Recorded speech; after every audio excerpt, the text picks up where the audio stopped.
paling baru ini, industri yang juga memakan banyak korban adalah industri pariwisata dan juga hospitality. PHK massal juga terjadi di industri media.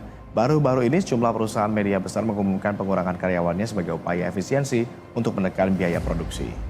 Banyak hari ini dan terus berlangsung industri-industri manufaktur kita dari padat karya bahkan sudah merambah ke elektronik, otomotif, kemudian perhotelan itu melakukan PHK banyak dan bahkan yang tidak kuat pabriknya tutup karena barang-barang produksinya tidak laku terjual di pasar dalam negeri kita. Kenapa tidak laku? Karena pasar dalam negeri kita itu semakin hari dikuasai oleh barang-barang dari luar negeri yang harganya lebih murah.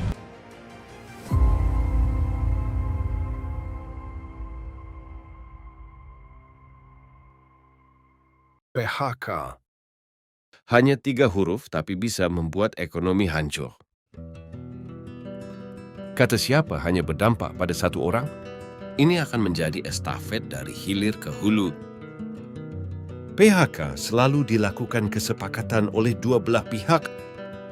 Tapi yang terjadi sekarang hanya satu pihak dan itu pun mendadak. Tapi apakah PHK ini menjadi solusi yang utama? Atau seharusnya dilakukan sebagai langkah terakhir? Atau sudah menjadi strategi licik dari perusahaan? Mari kita bahas soal PHK dalam sisi bisnis.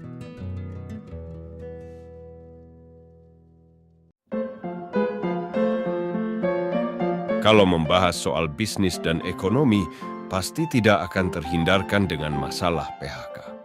Akibat terjadinya PHK juga macam-macam, ada faktor internal dan eksternal. Kita mulai dari faktor internal. Bisnis itu seperti kapal.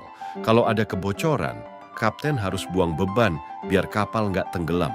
Mari kita lihat apa aja kebocorannya. Sebenarnya banyak faktor internalnya. Tetapi saya ambil yang sering terjadi di Indonesia. Ada 4 faktor internal. Pertama, kerugian perusahaan. Contohnya PT Sritex yang pailit sehingga terdapat 10.665 pekerja yang di PHK. Kedua, kesalahan manajemen. Contohnya, ketidakmampuan PT Sanken bersaing dengan produk baru sehingga membuat 450 pekerja di PHK. Ketiga, efisiensi. Cara ini selalu digunakan untuk memangkas biaya produksi sehingga bisa mengurangi beberapa divisi. Contohnya seperti GoTo, untuk efisiensi terjadi PHK hampir 2.000 orang. Keempat, perselisihan atau kriminal. Contohnya seperti PT Yihong Novatex yang dimana para pekerjanya mogok kerja dan sebagai tindakan balasan dari perusahaan, PT Yihong Novatex mem-PHK 1.126 orang. Sekarang mari kita bahas bagian faktor eksternal. Faktor eksternal sebenarnya banyak. Kita ambil 4 aja. Pertama, pelemahan ekonomi global. Penurunan permintaan ekspor akibat lesunya ekonomi global, terutama di sektor tekstil dan garmen, sehingga memicu PHK. Hal ini mengakibatkan lebih dari 100.000 orang di PHK menurut Kementerian Ketenagakerjaan. Kedua, serbuan produk impor. Peraturan yang dibuat oleh Menteri Ketenagakerjaan Nomor 8 Tahun 2024 memicu lonjakan impor tekstil sehingga melemahkan industri lokal dan menyebabkan PHK massal. Hal ini mengakibatkan lebih dari 61.000 orang dan 3 juta buruh terancam PHK. Ketiga, penurunan daya beli masyarakat. Penurunan daya beli masyarakat mengakibat beberapa sektor berdampak keras sehingga bisa menyebabkan memicunya PHK. Hal ini sekitar lebih dari 32.000 orang pekerja formal di PHK. Keempat, ketidakpastian ekonomi dan geopolitik. Konflik yang terjadi di beberapa wilayah luar seperti Ukraina, Rusia, Timur Tengah, dan juga politik domestik pemilu 2024 menyebabkan perusahaan menahan investasi dan bisa memicu PHK. Karena ketidakpastian ini, rupiah semakin melemah, tetapi biaya produksi semakin meningkat sehingga mendorong untuk PHK.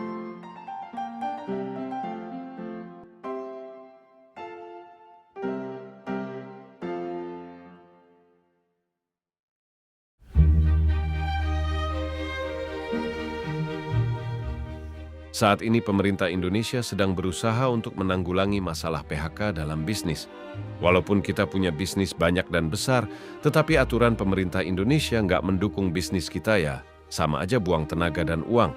Semua hal yang berkaitan bisnis kita itu ada sangkut pautnya dengan pemerintah. Mau ekspor impor, ada aturannya. Mau gaji sekian, ada aturannya. Mau rekrut pegawai, ada juga aturannya. Semua serba diatur. Maka dari itu kita harus tahu apa aja yang akan dilakukan pemerintahan Indonesia dalam menanggulangi hal ini. Pertama, pembentukan Satuan Tugas PHK. Presiden Prabowo Subianto mengumumkan pembentukan Satgas Khusus PHK dengan tujuan untuk mengatasi ancaman PHK, melindungi hak pekerja, dan memastikan perusahaan tidak melakukan PHK seenaknya. Satgas ini dibentuk pada Hari Buruh Internasional, 1 Mei 2025. Kedua, peningkatan manfaat jaminan kehilangan pekerja. Pemerintah telah memperbarui kebijakan JKP melalui peraturan pemerintah yang ditandatangani Presiden Prabowo, memberikan manfaat tunai sebesar 60% dari gaji selama 6 bulan kepada pekerja yang terkena PHK. Program ini dijalankan melalui BPJS Ketenagakerjaan, dengan lebih dari 52.000 pekerja yang telah menerima manfaat JKP hingga April 2025. Pendampingan transisi ke sektor informal dan UMKM. Pemerintah mendorong pendampingan bagi pekerja yang terkena PHK untuk beralih ke sektor informal atau memulai UMKM. Keempat, program pelatihan vokasi dan penyesuaian keterampilan. Pemerintah melalui Kementerian Koordinator Bidang Pembangunan Manusia dan Kebudayaan, Kemenko PMK, mengubah paradigma pendidikan vokasi agar berorientasi pada kebutuhan pasar kerja untuk menyerap angkatan kerja baru dan pekerja ter-PHK. Kelima, penguatan kebijakan pro-industri dan revisi aturan impor. Pemerintah diminta untuk merevisi Peraturan Menteri Perdagangan Nomor 8 Tahun 2024 untuk melindungi industri lokal dari serbuan produk impor yang menjadi pemicu utama PHK di sektor tekstil dan garmen. Keenam, penciptaan lapangan kerja baru melalui RPJMN 2025 sampai 2029. Pemerintah melalui Perpres Nomor 12 Tahun 2025 tentang Rencana Pembangunan Jangka Panjang Nasional 2024 sampai 2029 menargetkan penciptaan lapangan kerja berkualitas untuk mengatasi PHK dan menyerap angkatan kerja baru. Dari perencanaan yang dibuat oleh pemerintah untuk penanggulangan PHK, secara keseluruhan keberhasilannya diperkirakan mencapai 25% sampai Juni 2025. Hal ini sebenarnya hasil yang positif untuk kita, tapi kita perlu ingat kembali, setiap bulan kita selalu mendapatkan kabar berita PHK yang jumlah ribuan. Apalagi perencanaan pemerintah masih di tahap awal dan belum beroperasi secara maksimal. Semoga pemerintah bisa bergerak lebih cepat untuk segera menekan angka PHK sekarang. Walaupun pemerintah sudah melakukan usaha untuk menanggulangi badai PHK, kita sebagai business owner juga turut andil dalam menekan badai PHK. Gimana strateginya?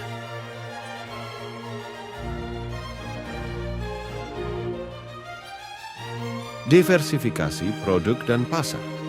Kamu harus melakukan pengembangan produk baru atau menargetkan pasar domestik dan regional yang masih memiliki permintaan. Hal ini kamu bisa mengurangi ketergantungan terhadap satu produk tertentu, apalagi pasar ekspor tekstil. Optimalisasi biaya operasional. Melakukan efisiensi operasional seperti renegosiasi kontrak dengan pemasok, mengurangi biaya energi, atau menerapkan teknologi hemat biaya untuk menekan pengeluaran tanpa mengurangi tenaga kerja. Ketiga, pelatihan dan pengembangan keterampilan karyawan. Melatih ulang atau meningkatkan keterampilan karyawan agar sesuai dengan kebutuhan pasar seperti teknologi digital atau industri hijau, sehingga mereka tetap relevan dan tidak perlu di-PHK. Keempat, membangun lingkungan kerja yang fleksibel dan inklusif, menerapkan model kerja fleksibel seperti WFH atau part-time, dan meningkatkan loyalitas karyawan melalui budaya kerja yang mendukung sehingga mengurangi kebutuhan PHK. Kelima, mendorong inovasi dan diferensiasi produk dengan teknologi. Memanfaatkan teknologi seperti AI atau analitik data untuk menciptakan produk jasa yang unik dan kompetitif sehingga meningkatkan pendapatan dan mengurangi tekanan untuk PHK. Keenam, mengelola keuangan dengan cerdas, mengamankan pendanaan alternatif, misalnya investor, dan mengelola arus kas untuk menjaga likuiditas tanpa harus melakukan PHK. Ketujuh, transparansi dan negosiasi dengan karyawan. Berkomunikasi secara transparan dengan karyawan tentang kondisi perusahaan dan menawarkan opsi alternatif seperti pengurangan gaji, sementara atau resign sukarela dengan paket kompensasi untuk menghindari PHK paksa. Kalau perusahaan lagi rugi besar, kamu setuju nggak kalau PHK jadi solusi utama?